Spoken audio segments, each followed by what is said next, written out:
Hello. I am René Descartes, and you might know me best for the line from one of my discourses. I think, therefore I am. Unfortunately, this has been taken out of context from the discourse by those who have no understanding of God. If you bother to read the whole thing, you will find that further down, I explain what I mean by this. And so, I loosely quote myself, reflecting on the fact that because I had doubt, I was not perfect.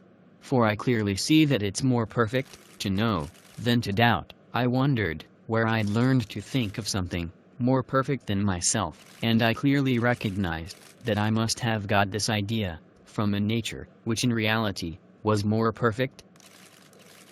As for thoughts about everything outside of myself, such as the sky, the earth, light, heat, etc., I was less at a loss to know where they came from, since I did not find anything in them that made them superior to me. I could believe that, if these thoughts were true, they were dependent on my own nature, insofar as my nature possessed a degree of perfection, and if they were false, that they were in me, because of an imperfection of my nature. However, this cannot be the case with the concept of a nature that is more perfect than I am, because to conceive it from nothing was manifestly impossible, and because it is inconsistent that the more perfect could be a result of the less perfect, it is equally impossible that it could have come from myself.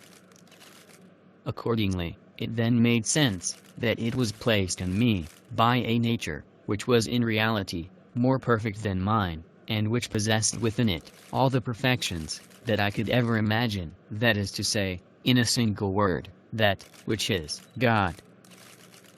So you see that what I meant when I wrote, I am thinking, therefore I exist, was that I am only who, how or what I am, according to who, how or what I see myself as.